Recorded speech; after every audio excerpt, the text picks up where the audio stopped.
Hello, this is Roland. This is a fourth in a series of videos that I'm making called Shedding Shackles, Principles for Recovery, for starting anew. Most people, their life needs a makeover. It's because when you were a little child, you became upset. And as the years went by, you got angry, you became upset, you became emotional. And when you did, you were imprinted with memories, with the memories of scenes that should now be long forgotten. Okay? What somebody said, what somebody did, especially if a parent said something mean or betrayed you or neglected you, or they weren't there for you, or in some subtle way they weren't there for you, and you were abandoned or neglected, basically, to the public school system. Things happened. There were bullies, there was stealing, lots of tease, cruelty.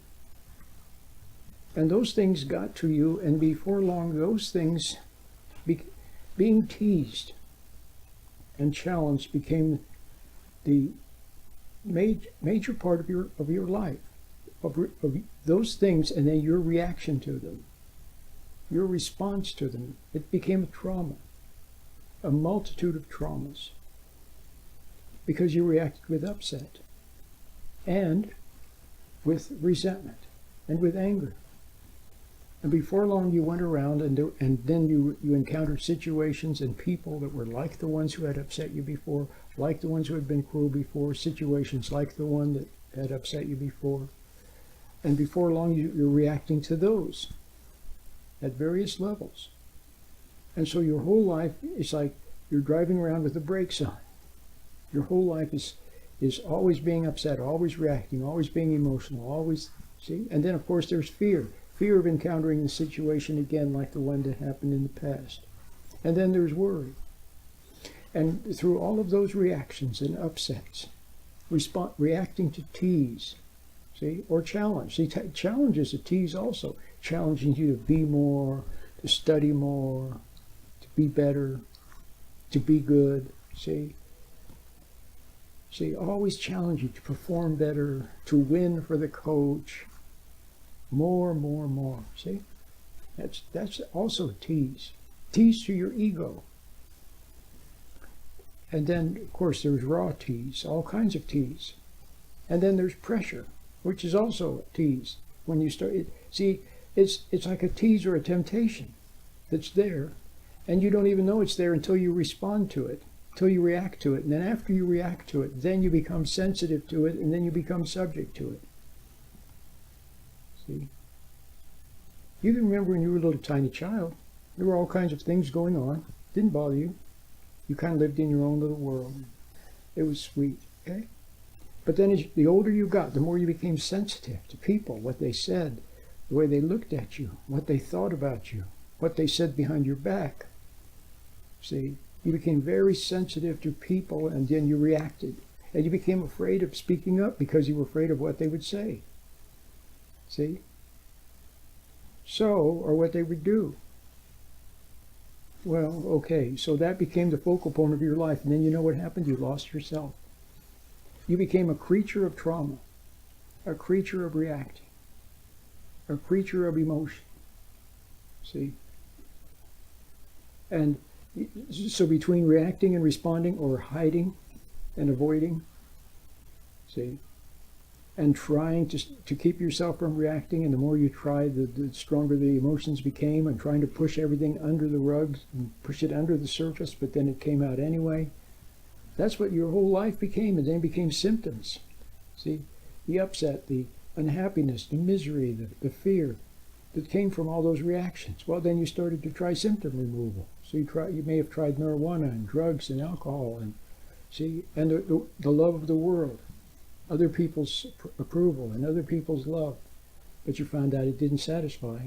You found out it was only an extension of the pressure that had taken you away from your center of dignity.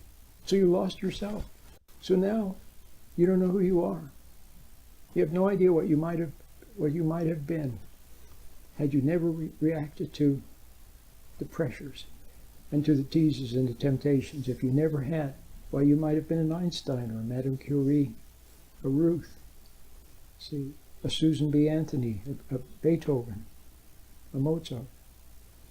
See, who knows what you might have been had you not reacted. But you did. See? And so now you need to start over again. Well, here's what you need to do. First,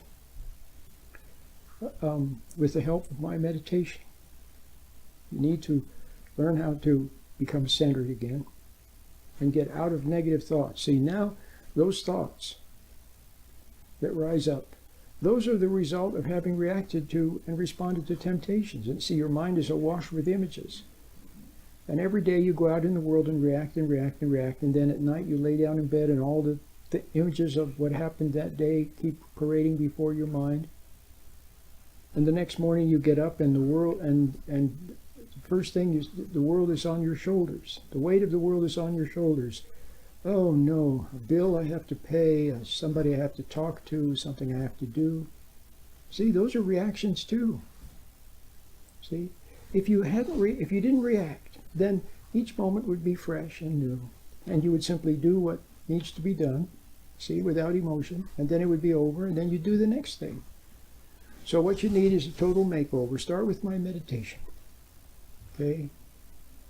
And if you're sincere about wanting to be a better person, wanting to get right, see, even though you don't know what right is, you don't want to react anymore. You see how your reactions and your anger and so on, how it hurts your partner and how it hurts your kids.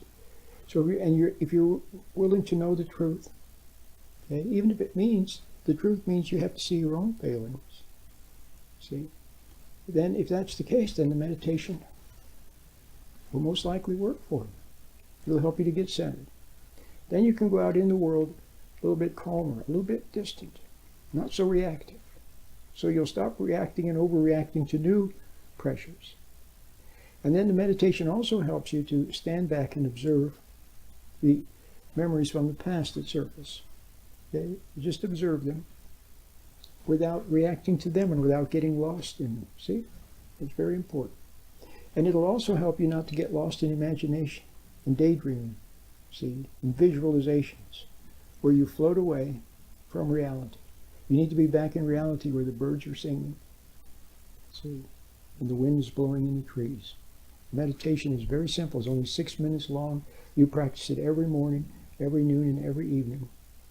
And at other times, you have a minute or 2 or 3 or 4 to spare, then practice it at other times also. Okay? That'll get you started. And then listen to these videos. And watch some of my other videos that I have on topics. And my books would be nice too, some of my books. If you start with the easy meditation, that's what I'm talking about. Start with the easy meditation. Okay, it's free. Then with time you might graduate to the standard 3-part meditation, the one I've had for 20 years now, 25 years.